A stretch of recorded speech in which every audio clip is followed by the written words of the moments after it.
What's up, everyone? I'm Joe Pomp, and this is the Joe Pomp Show. I want to talk about the PGA Tour today, and specifically why LIV Golf is the best thing to ever happen to it. No, I'm not crazy, and I will explain. So, for those that don't already know, the PGA Tour is nearly 100 years old, and I don't think there's been a better time in history to be a professional golfer than right now. There's 47 official tournaments on the PGA Tour this year, and they'll hand out more than $550 million in prize money. The Masters tournament 2 weekends ago, for the final round on Sunday, had more than 12 million average viewers, making it the most popular golf tournament in 5 years. And two different golfers, Jon Rahm and Scottie Scheffler, are about to break the single-season PGA Tour earnings record, and there's still 5 months left in the season. And perhaps the most ridiculous part of this whole thing is that Tiger Woods hasn't been the story. He's barely played, and when he hasn't played well. He is essentially irrelevant when it comes to the PGA Tour right now on a day in and day out weekend. And at the end of the day, this is all due to LIV Golf. Let me explain. So I think most of us probably know the LIV Golf story by now. They burst onto the scene last year and shocked the sports world. They essentially created a competitor to the PGA Tour, and they spent over $800 million signing some of the biggest names in golf. Phil Mickelson, Dustin Johnson, Bryson DeChambeau, Brooks Koepka, etc. A bunch of these good players.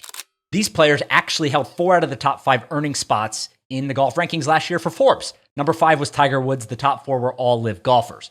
They got a bag. They got paid. We get it. Now, the LIV model is interesting, to say the least. They have 54 holes. There's no cuts. Music's blasting. There's massive amounts of money being thrown around each tournament. There's a team format, etc., etc., etc. But the PGA Tour banned these players immediately when they signed on for their first tournament, and the ratings haven't been that great. They recently signed a deal with CW to broadcast their stuff on cable television and within the app.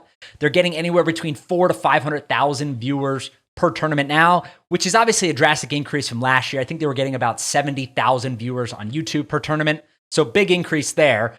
But 400,000 to 500,000 is still significantly below the marquee PGA events. For example, RBC Heritage last weekend had, 4.2 million people watch the final round. 4.2 million people watched that final round versus 400 to 500 are watching the tournaments for LIV. Huge drop-off, obviously. We'll see what continues to happen. Hopefully it steadies. Maybe it doesn't, but we'll see. Ultimately, though, LIV is also cutting expenses. There's various reports out there, and I've heard from other people too, that last year, the players and their caddies and other people got expenses paid. Hotels, flights, everything to the tournaments. That's no longer happening. They reportedly cut the healthcare and other benefits for the media crews and the broadcast crews. The food in the media tents has been downgraded.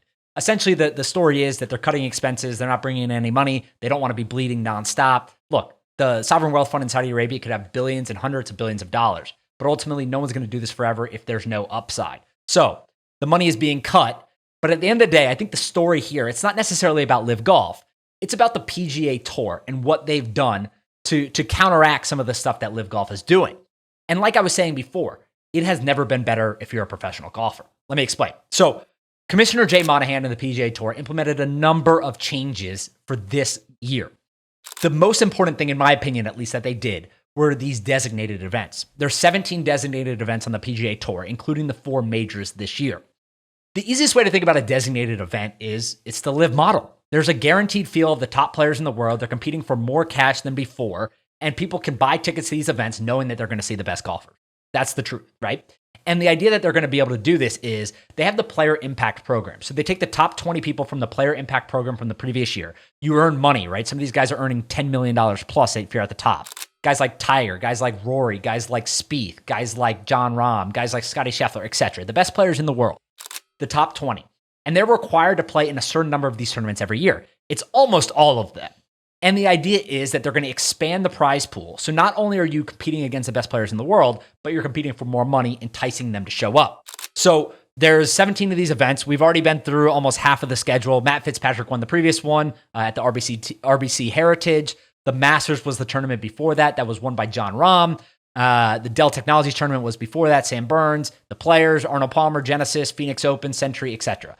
So there's a number of these tournaments, and they have been a hit.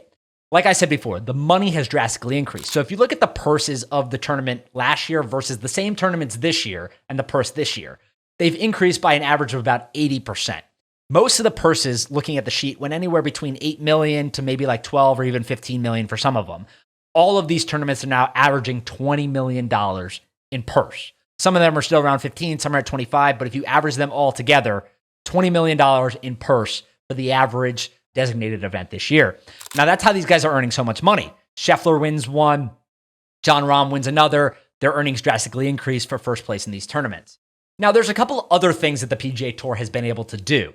They're offering $5,000 travel stipends. So if you go to a tournament, you don't make the cut, you still are able to afford your travel. That's only for players that are outside the top 125 and miss the cut.